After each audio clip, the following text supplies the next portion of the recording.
जो नशा करता है उसको तो प्रॉब्लम्स होती ही हैं, उसके साथ उसकी फैमिली भी सबसे ज़्यादा प्रॉब्लम्स उनको होती हैं। जो बंदा नशा कर रहा है, जो एडिक्ट है, जो नशेड़ी है, वो अपनी लाइफ तो खराब कर ही रहा है, अपनी लाइफ खराब करता है, अपना कैरियर, अपनी सेहत, अपने रिलेशन, सारा कुछ तबाह करता है। वो तो जो कर रहा है, उसकी फैमिली जो है वो 10 गुना उस चीज़ को सफ़र करती है। नशे वाले पर्सन का प्रॉब्लम ये है कि इमोशनली आप डेड हो जाते हो, आपको कोई भावना नहीं आपके अंदर रहती, आपको नहीं पता लगता कि ये बंदा मेरे अच्छे की बात कर रहा है या बुरे की बात कर रहा है। कुछ ऐसे नशे हैं जिनका कई लोगों को पता ही नहीं है कि वो नशा कर रहे हैं, वो है मेडिकल नशे।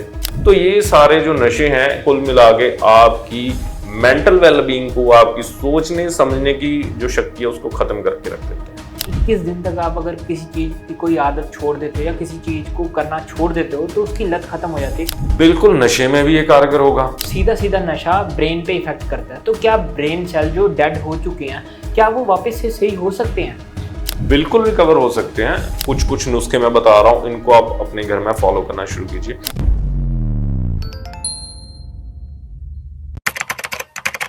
नमस्कार, D5 चैनल हिंदी देख रहे सभी दर्शकों का मैं विभोर चट्ठा स्वागत करता हूं।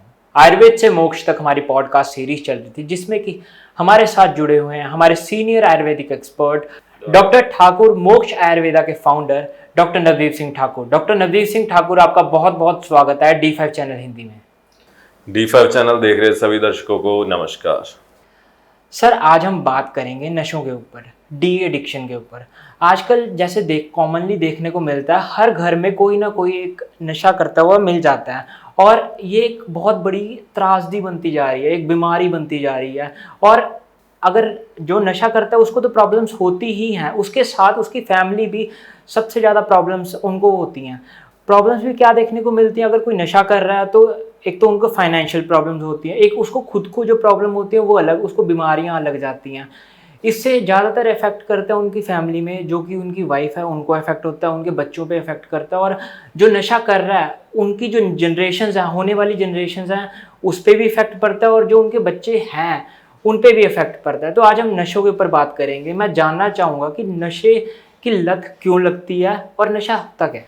नशा, देखिए, बहुत ही इम्पॉर्टेंट आज आपने टॉपिक शुरू किया है। ये शराब की तरह हमारे सोसाइटी में फैल चुका है आज की डेट में नशा। एंड प्रॉब्लम सबसे बड़ी ये है कि नशा जो है ना, जैसे आपने बताया कि जो बंदा नशा कर रहा है, जो एडिक्ट है, जो नशेड़ी है, वो अपनी लाइफ तो खराब कर ही रहा है, अपनी लाइफ खराब करता है, अपना कैरियर, अपनी सेहत, अपने रिलेशन, सारा कुछ तबाह करता है। वो तो जो कर रहा है, उसकी फैमिली जो है वो 10 गुना उस चीज़ को सफ़र करती है। उसकी पत्नी सफ़र करती है, उसके बच्चे सफ़र करते हैं, फाइनेंशियली क्राइसिस में जाते हैं, और जो घर का जो माहौल होता है वो इतना टॉक्सिक और डरावना हो जाता है, ठीक है।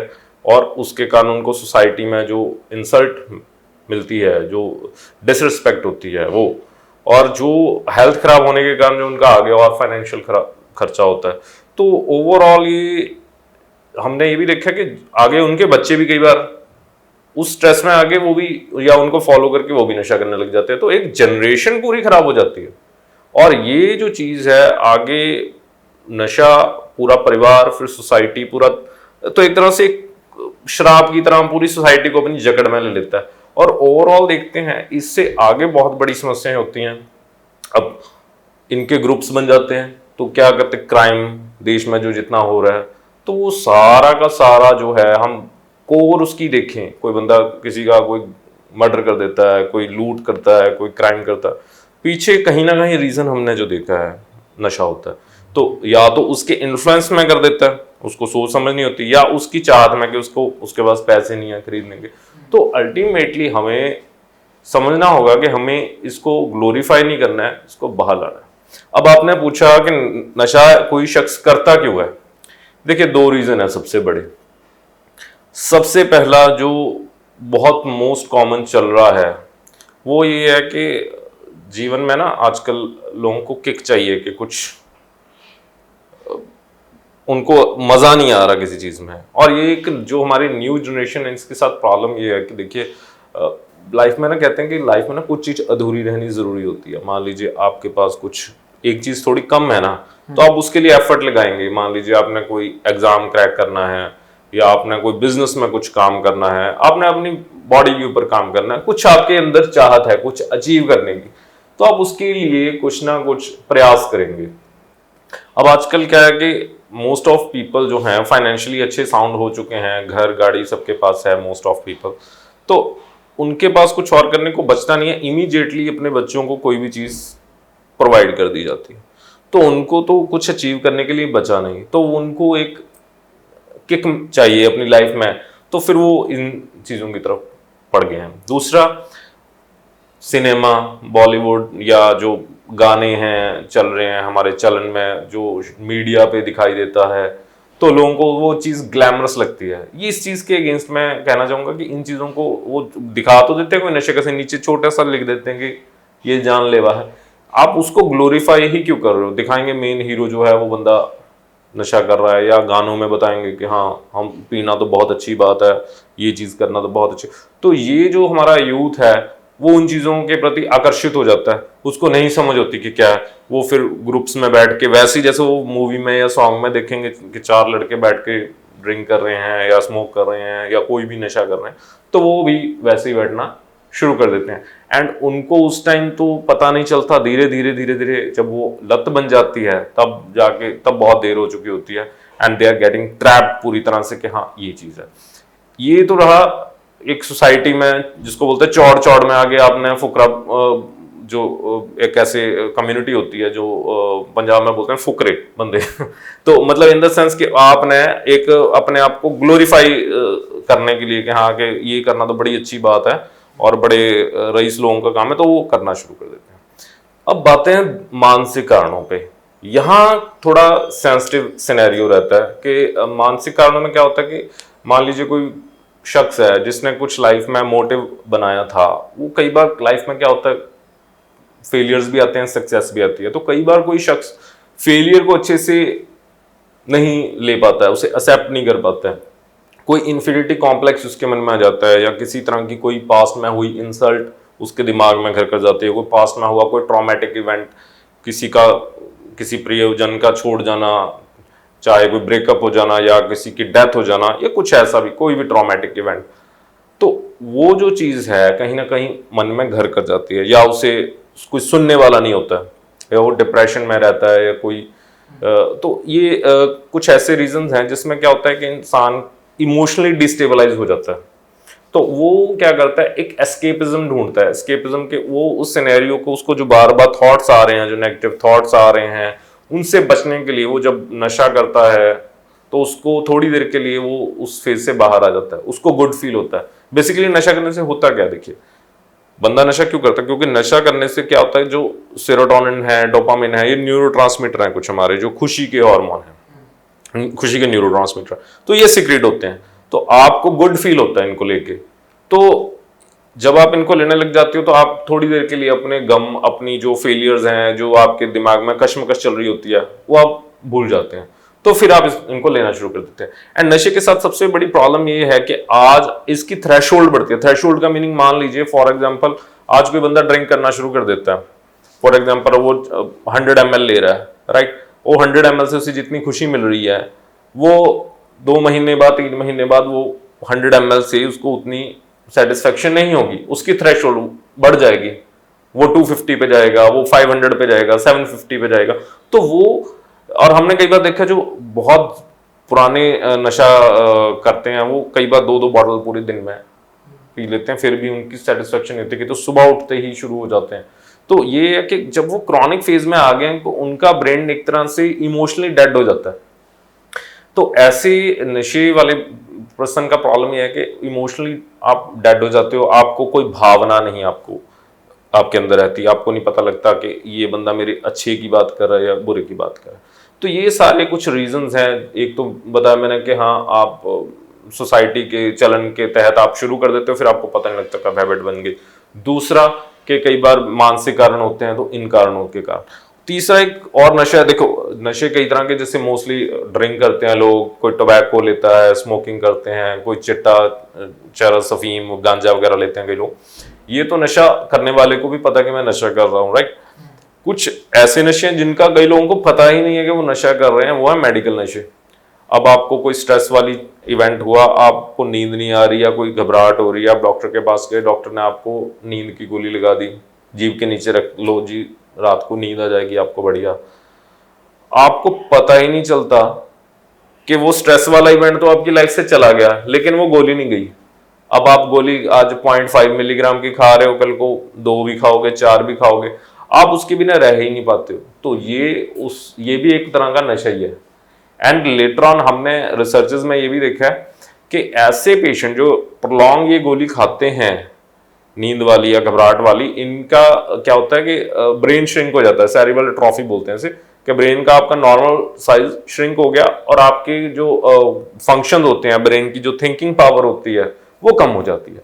तो ये सारे जो नशे हैं कुल मिला के आपकी मेंटल वेलबींग को, आपकी सोचने समझने की जो शक्ति है उसको खत्म करके रख देते हैं।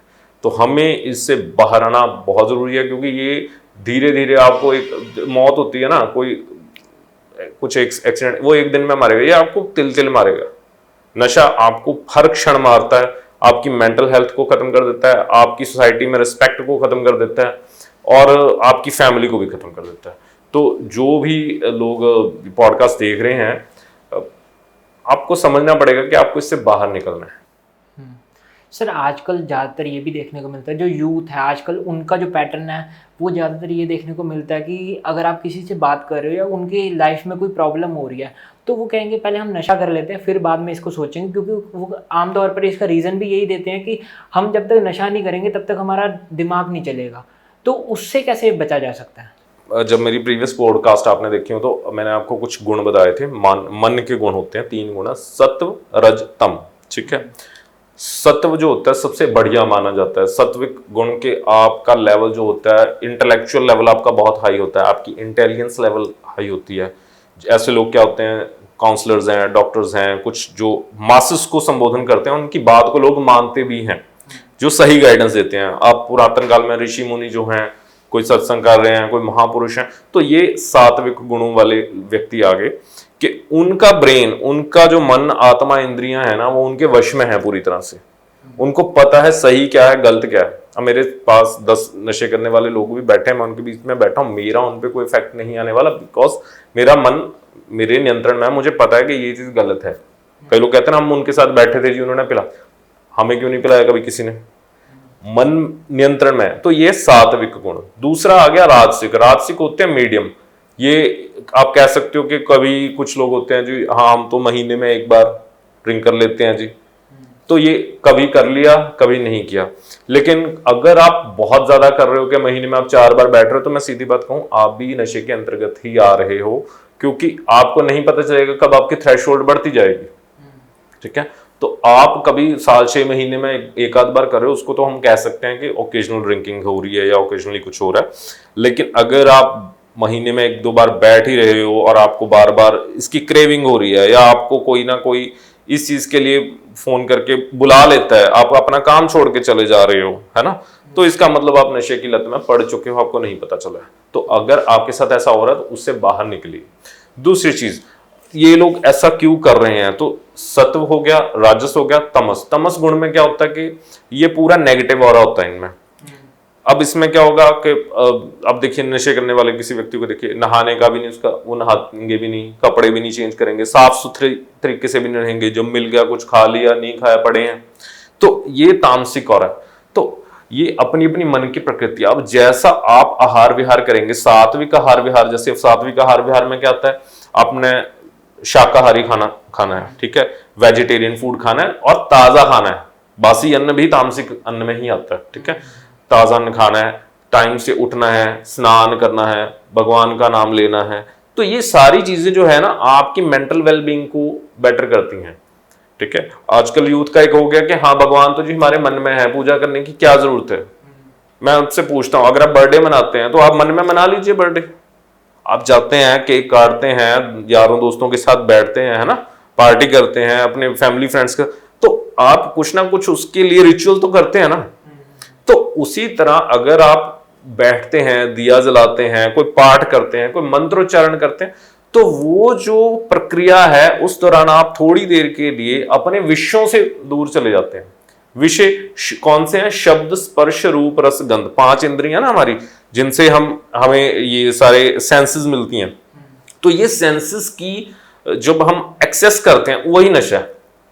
आपको एक सेंस बहुत ट्रिगर कर रही है, मान लीजिए आपको खाने का ही कोई बड़ी ज्यादा दिल कर रहा है, तो वो आपके जो न्यूरोट्रांसमीटर्स हैं उनको हाइप देगी, आपको खुशी का वो फील देगी। तो ये जो आपके 5 सेंसेस हैं, इनको जब आप आउट ऑफ कंट्रोल हो रही हैं तो यही आपके नशे का कारण बनती है। तो इससे आपको बचना होगा। तो आपको अपनी ये जो 5 सेंसेस हैं इनको कंट्रोल में करना है। किसी भी सेंस में ओवर इंडल्जेंस आपको नशे की तरफ लेके जाती है। अब ये जो नशा करते हैं इनको क्या होता है, जैसे वो करेंगे उनको वो हाइप मिलेगी, तो ये बार बार उस चीज में पड़ जाते हैं।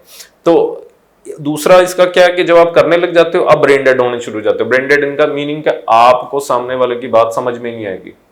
अब मोस्टली देखिए जो कोई बहुत क्रॉनिक कोई नशेड़ी बंदा होता है, उसके फैमिली वाले परेशान हो चुके होते हैं, वो सरेंडर कर चुके होते हैं, वो कहते हैं इनको जो मर्जी बोल लो कोई फर्क नहीं पड़ने वाला, क्योंकि वो शख्स इमोशनलेस हो जाता है। उसको गुड तभी फील होगा जब वो नशा करेगा या वो उन लोगों के साथ बैठेगा, क्योंकि उसको लगता है कि हाँ यही लोग हैं जो मेरी सुन रहे हैं। वो उस ग्रुप में बैठेगा, उसको ये लगेगा यही मेरे अच्छे की बात कर रहे हैं। एक्चुअल में वही सबसे बड़े उसके दुश्मन होते हैं। वो उसकी लाइफ, उसका पैसा, उसकी फैमिली को सबको बर्बाद कर देते हैं। लेकिन नशा करने वाला बंदा नहीं समझ पाता है, क्योंकि उसको जो वो खुशी वाला ही हाइप है वो करने के कारण ही मिलती है, इसीलिए लोग नशा करते जाते हैं। सर जैसे देखने को मिलता है नशे तो कई प्रकार के होते हैं, तो सभी प्रकार के नशों का सेम इम्पैक्ट पड़ता है या अलग अलग इम्पैक्ट पड़ता है? हर तरह के नशे का इम्पैक्ट हमारे ब्रेन के ऊपर तो डेफिनेटली रहता ही है। अब ये है कि कुछ जो नशे हैं, जैसे सिंथेटिक नशे हैं, जैसे चिट्टा है, तो ये जो हैं बहुत ज़्यादा एक बारी का अगर आप इनको सेवन कर लेते हैं तब भी आप एडिक्ट हो जाते हो इनके, क्योंकि आपके पूरे ब्रेन के जो फंक्शनिंग है, न्यूरोट्रांसमीटर्स की, जो आपके नर्व्स की है, उनको सभी को ये इम्बैलेंस कर देते हैं। दूसरे नशे जैसे शराब है, अफीम है, ये सारे जो नशे हैं ये भी आपको करते हैं, लेकिन ये 1-2 बार में नहीं करेंगे। ये आपको रिपीटेडली अगर आप कोई लगातार 1-2 महीने करोगे तो आपको इसका इम्पैक्ट आएगा। किस किस ऑर्गन के ऊपर आते हैं? सबसे पहले शराब के ऊपर आते हैं। सबसे ज़्यादा सबको पता है लिवर तो डैमेज करती है, आपकी किडनीज को डैमेज करती है, ठीक है। और दूसरा स्मोकिंग है। स्मोकिंग आपके लंग्स को डैमेज करेगी, आपको फेफड़ों का कैंसर हो सकता है, गले का कैंसर हो सकता है। अगर आप ये टोबैको च्यू करते हो, आप कोई गुटखा, खैनी, पान मसाला लेते हो, आपके मुंह में कैंसर हो जाता है। कई बार लोग पेशेंट इतनी खराब अवस्था में आते हैं कि उनका मुंह का एक हिस्सा जबड़ा निकालना पड़ जाता है कई बार। तो क्वालिटी ऑफ लाइफ एक तरह से खत्म हो जाती है। वो आपको लिक्विड्स ही लेने पड़ रहे हैं, कोई पाइप यहाँ से लगा के आपको आरटी फीड दिया जा रहा है, तो बहुत खराब हालत हो जाती है ऐसे लोगों की बाद में, जब वो नशे का पूरा आपके शरीर के ऊपर एक टॉक्सिक प्रभाव पड़ जाता है। अब ये नशों का एक जो मेन सबसे बड़ा ब्रेन के ऊपर क्या इम्पैक्ट रहता है, ये सारे ना दिमाग की खुश्की कर देते हैं, ड्राइनेस एक तरह से कह दीजिए। आपकी बॉडी में वायु बहुत ज्यादा बढ़ती है। वायु बढ़ने से क्या होगा, आपकी ब्रेन में बहुत ज्यादा ड्राइनेस रहेगी। अगर आप नशा नहीं करेंगे तो आपको क्या होता है फिर नेक्स्ट डे, हाँ जी हड्डियों में दर्द हो रहा है, बाजुओं में दर्द हो रहा है, ठंड लगने लग जाती है एकदम पेशेंट को, आंखों से नाक से पानी बहना शुरू हो जाता है, जुकाम। तो ये सारे क्या होते हैं वो विड्रॉल सिम्टम, फिर इंसान फिर दोबारा से उसी, तो ये एक ऐसा लूप होल बन जाता है कि आप उससे बाहर ही नहीं निकल पाते। आपको बार बार उस चक्र में आप घूमते रहते हो और आप बार बार उसी जगह फिर पहुंच जाते हो कि जहां से आपने स्टार्ट किया होता है। सर ऐसे सुनने को भी मिलता है या फिर कई रिसर्चेस भी आई हैं इसके सामने, जो स्मोकिंग करते हैं उनको तो इफेक्ट होता ही होता है, जो साथ में बैठे होते हैं उनको भी इफेक्ट पड़ता है, क्या ये सही है? बिल्कुल, इसको बोलते हैं पैसिव स्मोकिंग। जो बंदा स्मोक कर रहा है उसके अंदर तो जो टॉक्सिन जा ही रहे हैं। पैसिव स्मोकिंग में क्या होता है कि जो अगर आप उसके पास बैठे हो तो आपके अंदर जो भी टॉक्सिन है आप उसको प्लस करके बाहर एक्सहेल कर रहे हो, तो जो आपके साथ लोग बैठे हुए हैं उनके अंदर भी वो सारे toxin by smoke, by breathing अंदर जा रहे हैं। तो ऐसे हमने देखा जो स्मोकर्स हैं वो खुद तो बीमार होते ही होते हैं, उनके फैमिली के पर्सन्स को भी ऐसे फेफड़ों की कोई ना कोई समस्या, कोई एस्थमा, सीओपीडी, कुछ ना कुछ ऐसी प्रॉब्लम जिसके कारण उनके बच्चों में खांसी, गला खराब, रेशा, फेफड़े की कोई ना कोई इन्फेक्शन, ये चीजें कॉमन आनी शुरू हो जाती हैं। तो नशे करने वाले को समझना चाहिए कि वो खुद तो बर्बाद हो ही रहा है, अपनी फैमिली को भी बर्बाद कर रहा है, तो इससे बाहर निकलना बहुत ज्यादा जरूरी है। सर जैसे कि आपने बताया कि सीधा सीधा नशा ब्रेन पे इफेक्ट करता है, तो क्या ब्रेन सेल जो डेड हो चुके हैं, क्या वो वापस से सही हो सकते हैं? बिल्कुल रिकवर हो सकते हैं। देखिए, पहली चीज़ मैं यहाँ पर बताऊंगा, हम डी एडिक्शन की बात कर रहे हैं।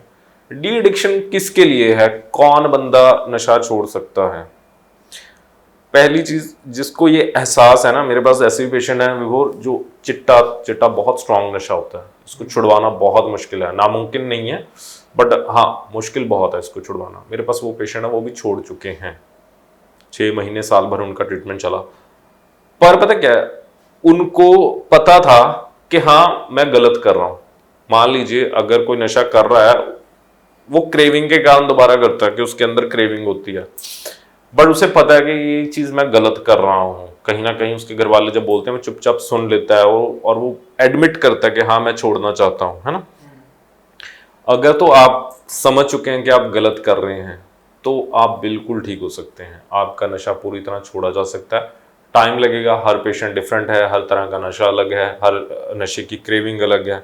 तो वो जब हम एग्जामिन करते हैं, पेशेंट की काउंसलिंग करते हैं, तब हम डिटेल में बता सकते हैं कि क्या उसमें बहुत सारी चीज़ें होती हैं। आपका डाइट, आपका आहार विहार, आपका लाइफस्टाइल पूरा का पूरा एक मैनेज करना पड़ता है, तो जाके आपका नशा छूटता है। दूसरे कुछ लोग होते हैं जिनको लगता है कि भाई मैं तो ठीक कर रहा हूँ, कुछ शराबी कुछ लोग होते हैं या कोई अन्य नशा कर रहा है, उनके साथ आप बैठो, उनको बताओ ना कि आप गलत कर रहे हो भाई, ये आपको छोड़ना चाहिए, वो आपको उल्टा उसके फायदे गिनाने लग जाएंगे कि ये तो बहुत अच्छा है, इससे तो ये हो जाता। तो ऐसे इंसान का कोई कुछ नहीं कर सकता। कुछ जिसको लग रहा है कि मैं तो सही कर रहा हूँ, तो ऐसे पेशेंट को तो हम लेते ही नहीं है कि हाँ आप उसके खाने में मिला के डाल दोगे, 2 दिन डाल दोगे, 4 दिन डाल दोगे, तो वो जो, क्योंकि नशे डी एडिक्शन में, नशा छोड़ने के प्रोसेस में सिर्फ दवाई ने काम नहीं करना है, ये आपकी मनोचिकित्सा भी करनी पड़ेगी, आपके मन की चिकित्सा भी करनी पड़ेगी, आपकी काउंसलिंग भी करनी पड़ेगी, जो कि बहुत संजीदा प्रोसेस रहती है। पेशेंट का हमें ध्यान रखना पड़ता है, कई बार बुरा ना मान जाए किसी बात का, उसको उसको उसके साथ इमोशनली कनेक्ट करना बहुत ज्यादा जरूरी है। इमोशनली कनेक्ट करेंगे तभी वो आपकी बात को सुनेगा भी और आपकी मेडिसिन को लेगा भी। आप जोर जबरदस्ती नहीं कर सकते ऐसे पेशेंट के साथ। और वो एक पूरा एनवायरनमेंट जब बनेगा और आपके अंदर मन में ललक रहेगी कि हाँ मैंने छोड़ना है, अगर आप कहीं 1-2 बार ले भी लिया तो भी अगर आपको पता है कि हाँ मैंने गलत किया है, तो आप उसे छोड़ सकते हो, तो डेफिनेटली छोड़ सकते हो। जरूरत है सही मार्गदर्शन की और सही मेडिसिन को फॉलो करने की। सर आपने बताया कि हम नशा छोड़ सकते हैं, तो ऐसा क्या एनवायरनमेंट बनाया जाए घर में जिससे कि हमें नशे की लत लगे ही ना, या फिर अगर किसी को लत है तो वो छूट जाए? देखिए, संगति का भी बहुत अच्छा असर रहता है। आप अगर 4 पढ़ने लिखने वाले लोगों के बीच में बैठना शुरू कर दीजिए, आप भी कुछ एग्जाम क्रैक करने के बारे में सोचेंगे। अगर आप 4 पहलवानों के बीच में बैठना शुरू कर जाए, आपका भी दिल करेगा, आप जिम में जाना शुरू कर देंगे, है ना। तो संगति का तो डेफिनेटली असर पड़ता ही है। तो ऐसे सिनेरियोस में हमने देखा कि उन लोगों का इन्वायरमेंट, वो जिस गांव गली में रहते हैं, वहां आसपास कुछ ना कुछ ऐसे एलिमेंट्स होते हैं जो ड्रग्स सप्लाई कर रहे हैं, या वो ऐसे हैं जो ड्रग्स के बारे में लोगों को ऐसे कहते हैं कि ये तो बहुत अच्छी चीज है। तो आपको पहले तो क्लैरिफाई हो गया कि आप गलत कर रहे हैं। दूसरा, फिर आपको उन संगति को छोड़ना है, ठीक है। आपको उनके कांटेक्ट में नहीं आना है, उनसे दूरी बना लेनी है। चाहे तो अपने घर वगैरह को छोड़ के किसी और जगह शिफ्ट हो जाइए अगर आपके आसपास ऐसे लोग घूम रहे हैं, क्योंकि वो कहीं ना कहीं से आपको ट्रैप करेंगे, उनका बिजनेस है। दूसरी चीज, आप घर में क्या कर सकते हैं? घर के जो सदस्य हैं उनके लिए मैं कहूंगा कि आप पहले इमोशनली कनेक्ट कीजिए पेशेंट के साथ। पेशेंट भी अगर मेरी पॉडकास्ट देख रहा है तो आपको अगर रियलाइज हो गया है कि आप नशा कर रहे हैं और ये गलत कर रहे हैं और आप इससे बाहर आना चाहते हैं, तो पहली बात तो कॉन्ग्रेचुलेशन आपको इसी क्षण से, कि अगर आपको पता लग गया है अब आप इससे बाहर आ सकते हैं। और दवाई सबसे अंत में काम करेगी, पहले आपको घर का माहौल बनाना पड़ेगा वैसा। आप अपना एक डिसिप्लिन्ड दिनचर्या बनाइए पहले तो। दिनचर्या इन द सेंस कि आपने एक टाइम पे लगा लीजिए अलार्म क्लॉक पे कि इतने बजे उठना है, आपने सुबह उठना ही उठना है। उठ के आपने स्नान करना ही करना है। आप ठंडे पानी का शावर लीजिए, एकदम ठंडे पानी का। तो आपने नहाना है, साफ सुथरे कपड़े पहनने हैं। अपना भोजन जो है, आप नॉनवेज त्याग दीजिए, नॉनवेज तामसिक आहार है, तो आपको वेजिटेरियन डाइट पे शिफ्ट हो जाइए। फ्रूट्स सैलेड्स जितना आप अच्छे ले, अनाज लें, स्प्राउट्स लें, ये अपनी डाइट में शामिल कीजिए, ये अपना करना है। तीसरी चीज, आपने अपने आप को व्यस्त रखना है। व्यस्त रखना बहुत ज्यादा जरूरी है। अब व्यस्त में, अब जो बंदे बहुत ज्यादा नशा करते हैं ना, इनको अगर आप कहोगे कि पाठ कर ले या कोई मेडिटेशन कर ले, नहीं करेंगे, क्योंकि उनका दिमाग तो वही। इनको शारीरिक श्रम चाहिए, इनको शरीर को थकाना पड़ेगा। तो जब भी आपको नशे की लत उठती है, क्रेविंग उठती है, कुछ भी करिए, रनिंग कीजिए, दौड़ लगाइए, स्विमिंग कीजिए, जिम जाइए, अब इनको शरीर को थकाना बहुत ज्यादा जरूरी है। वो पंजाबी में कहते हैं ना, बेला मन शैतान दा घर।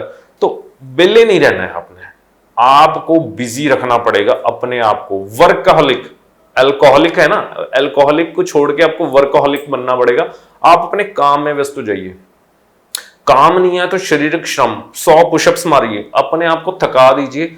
जब आप अपने आप को थकाएंगे, आपका दिल ही नहीं करेगा कोई नशा करने का। आपको अपने आप को टोटली एग्जॉस्ट करना है।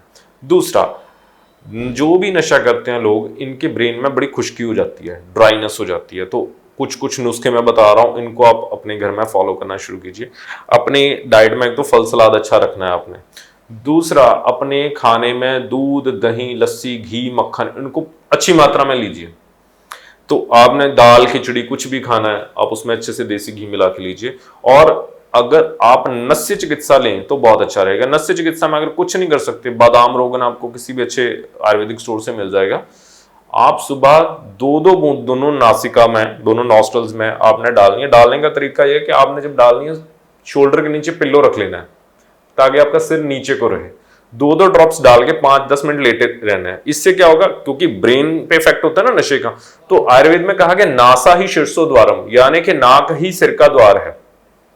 तो जो आप ये बादाम रोगन डालेंगे, अगर बादाम रोगन नहीं मिलता तो देशी गाय का जो घी है उसकी 2-2 बूंद डाल लीजिए पिघला के।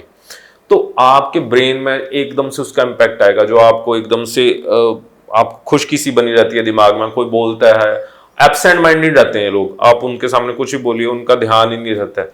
तो एब्सेंट माइंडनेस उस चीज से खत्म होगी। आप सुबह शाम 2 टाइम ये नाक में नस्य प्रयोग करना शुरू कीजिए। अपने खाने में दूध, घी, दही, लस्सी, इसको प्रचुर मात्रा में लेना शुरू कीजिए। तो आपकी इंटेस्टाइन, क्योंकि अल्कोहल क्या करती है, आपकी जो इंटेस्टाइन है ना, उसको भी एक तरह से एरोड कर देती है। तो ऐसे लोगों में गैस्ट्राइटिस, जलन होना पेट में, पेट खराब रहना, लीवर की, पेट की सूजन आना, ये सारे। तो लस्सी पीना, छाछ पीना शुरू कीजिए। और छाछ में भी अगर आप त्रिकटु चूर्ण मिला लें, सौंठ, काली मिर्च और पिपली, वो डालें तो आपका डाइजेशन भी अच्छा रहेगा। तो ये चीजें आप करना शुरू कीजिए। ये करने के बाद जो फैमिली मेंबर हैं उनके साथ प्रेम से उनके साथ बैठना शुरू कीजिए, ताकि वो गलत संगत में जाए ही ना। उनके साथ बैठना है, उनके साथ इमोशनली कनेक्ट करना है। अगर उनकी लाइफ में कोई फेलियर हुआ है तो उस फेलियर को डिस्कस करना है कि कोई भी फेलियर कोई परमानेंट नहीं होता। लाइफ में सक्सेस भी कोई होता है, फेलियर भी होता है। कोई ऐसा नहीं है कि कोई शख्स हमेशा सक्सेस ही जिसने पाई और कोई ऐसा नहीं है जिसने फेलियर। हाँ, आपको इस पैटर्न को तोड़ना पड़ेगा कि किस कारण से आपको बार बार फेलियर आया, तो उस पैटर्न को तोड़ना। सक्सेस को और फेलियर को लोग सिर्फ कैरियर से जोड़ते हैं। अगर आपकी सेहत अच्छी है, ये भी सक्सेस है, ठीक है। आपकी फैमिली अच्छी है, आपके फैमिली मेंबर अच्छे हैं, आपका परिवार अच्छा है, ये भी एक सक्सेस है। हमने पैरामीटर्स बना दिए कि बड़ी गाड़ी वाला ही सक्सेसफुल है। हो सकता है वो बीमार पड़ा हो सकता है उसकी फैमिली अनस्टेबल हो सकता है उसके बच्चे अनस्टेबल हो, है ना, तो या उसकी हेल्थ ठीक नहीं है। तो ऐसे बहुत सी चीजें हैं। एक बैलेंस लाइफ को सक्सेस माना जाए, ठीक है। अगर आपके पास घर पे सुनने के लिए दो शख्स हैं जो आपकी बात को ढंग से सुन लेते हैं, आपकी सेहत ठीक है, यू आर सक्सेसफुल। आपके सिर पे छत है, यू आर सक्सेसफुल, ठीक है।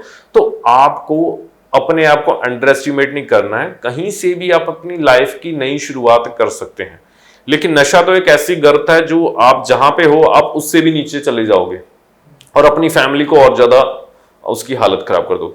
तो अगर आप ऐसा इन्वायरमेंट बना लेते हैं घर में, एक प्रेम पूर्वक, जिसमें आप बात कर सकें, और जो आप नशा कर रहे हैं, आपने ये आज की पॉडकास्ट सुन के कर देना कि अभी से जितनी आप मात्रा ले रहे हैं उसकी आधी कर देनी है नेक्स्ट डे। अगर आपको क्रेविंग होती है तो उसके लिए मैं आपको कुछ चीजें बता रहा हूं, वो आप फॉलो करेंगे।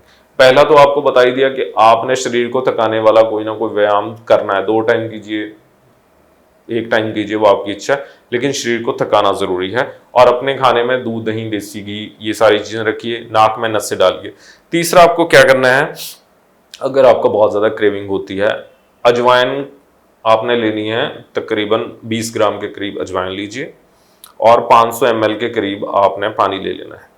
उसमें आप अच्छे से बॉईल करें सिम गैस के ऊपर, गैस मतलब आपने फ्लेम बहुत तेज़ नहीं करनी है और ढक्कन नहीं लगाना है उसको। और इसमें आप एक टुकड़ा दालचीनी का, 1 इंच टुकड़ा दालचीनी डाल सकते हैं और 10 काली मिर्च पीस के डाल सकते हैं। ठीक है, इसको आप धीमी आंच पे बॉईल होने दीजिए। जब वो बॉयल होकर 500 ml का बच जाए, 250 ml, आधा उड़ गया, उसे आपने अपने साथ सारा दिन रखना है एक बॉटल में डाल के। बॉटल आप कोशिश करें कांच की या स्टील की रखें, प्लास्टिक में ना रखें उस पानी को। उस पानी को आप थोड़ा थोड़ा नॉर्मल पानी को, क्योंकि गर्म पानी होगा, एक तरह का काढ़ा है, आप उसमें आधा ठंडा पानी मिला के मिक्स करके बीच बीच में पूरे दिन में थोड़ी थोड़ी मात्रा में ले सकते हैं। तो इससे क्या होगा, जो नशे की क्रेविंग के कारण विड्रॉल इफेक्ट आते हैं, जो आपको फील होता है कि हाँ भाई मेरे शरीर में जान नहीं है, या आपकी नाक बहना शुरू हो जाता है, या आपको बार बार दिल मिचलाता है, तो वो सारी चीजें इससे ठीक होंगी और आपको बार बार क्रेविंग नहीं होगी।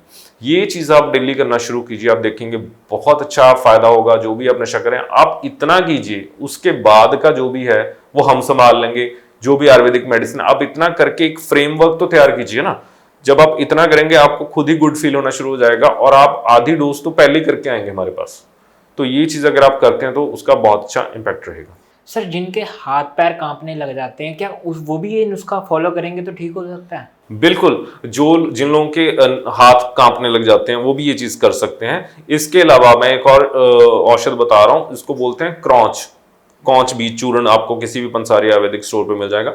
आप 1 चम्मच कौच बीज चूर्ण भी 1 गिलास गर्म पानी या दूध के साथ आप ले सकते हैं, उससे भी आपकी ये समस्या में काफी लाभ मिलेगा। सर, नशा करने वालों का सबसे बड़ा कारण वो बताते हैं कि नींद नहीं आती। जब हम नशा नहीं करते तब हमें नींद नहीं आती, तो उसके लिए क्या नुस्खा है? हाँ, सबसे बड़ा ये सवाल रहता है मोस्टली, जो मेडिकल नशे हैं, घबराहट वाली गोलियां, नींद की गोलियां खा रहे हैं वो, और ड्रिंक करने वाले, इनके साथ मोस्टली ये रहता है कि हाँ जी हम तो इसलिए करते हैं, हमें नींद नहीं आती, हम तो पी के सो जाते हैं, गोली खा के सो जाते हैं। तो ये इस बहाने से बाहर आना पड़ेगा, आप इससे ठीक हो सकते हैं। तो एक बहुत अच्छी चमत्कारिक औषध है आयुर्वेद में, जटामासी का 5 से 10 ग्राम पाउडर आप ले सकते हैं।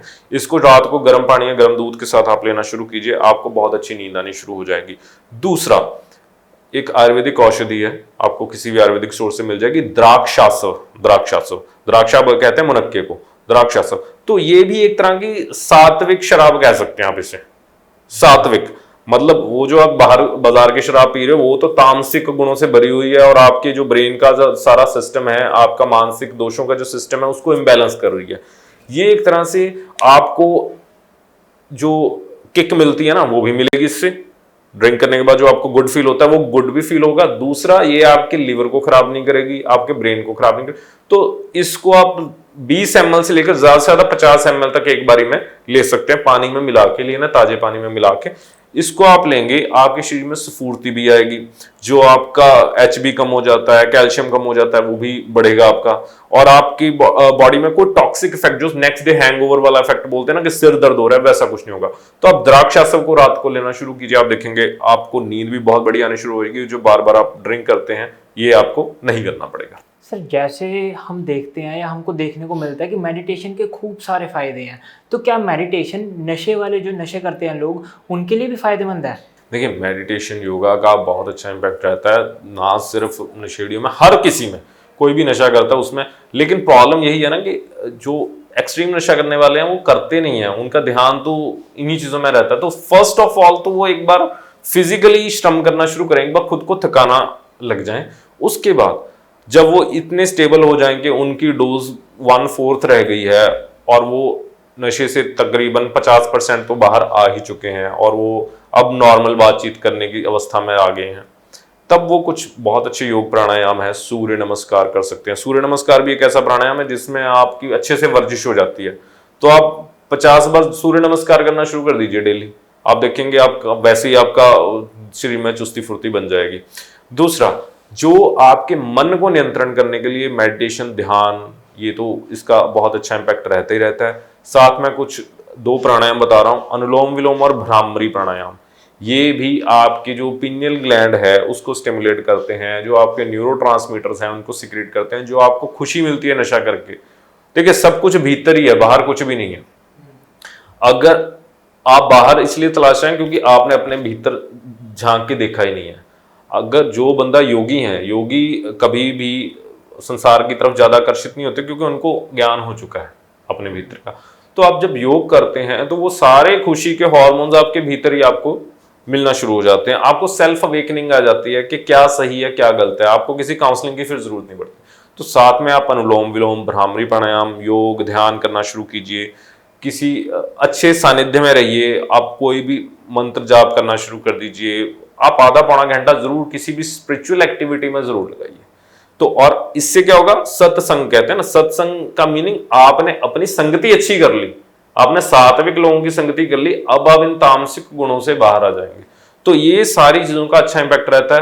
आपका आहार विहार ठीक हुआ, आपने डाइट अच्छी करी, दूसरा आपने अब एक्सरसाइज अच्छी करी, तीसरा आपने सत्संग किया, यानी कि ऐसे लोगों का आचरण किया जो अच्छे अच्छे आपको ज्ञान देंगे, आपको गलत चीजों से दूर रखेंगे। ये हो गया। उसके साथ आपको जो कुछ नुस्खे बताए हैं ये आपको क्रेविंग से बचाएंगे। आप इतना भी कर लिया, आप आधी जंग जीत चुके हैं। अगर फिर भी आपको बहुत ज्यादा क्रेविंग होती है या आपका नशा बहुत पुराना आप ले रहे हैं, तो कुछ बहुत सी आयुर्वेदिक मेडिसिन हैं जो आप जैसे जैसे लेते जाते हैं आपका दिल ही नहीं करता कोई नशा करने का, और आप बिल्कुल नशे की किसी भी समस्या से बाहर आ सकते हैं। और आयुर्वेद इसमें बहुत अच्छी हेल्प करता है। आयुर्वेद में बहुत अच्छी ऐसी मेडिसिन हैं जिनसे आपका नशा पूरी तरह छूट सकता है। सर ऐसे कहा जाता है कि 21 दिन तक आप अगर किसी चीज़ की कोई आदत छोड़ देते हो या किसी चीज़ को करना छोड़ देते हो तो उसकी लत खत्म हो जाती है। क्या सच में ये नशे में भी कारगर होता है? बिल्कुल नशे में भी ये कारगर होगा, लेकिन नशे वालों का प्रॉब्लम ये है कि जैसे मैंने बताया संगति का, अगर आपने संगति नहीं छोड़ी तो आप रिलैप्स करोगे।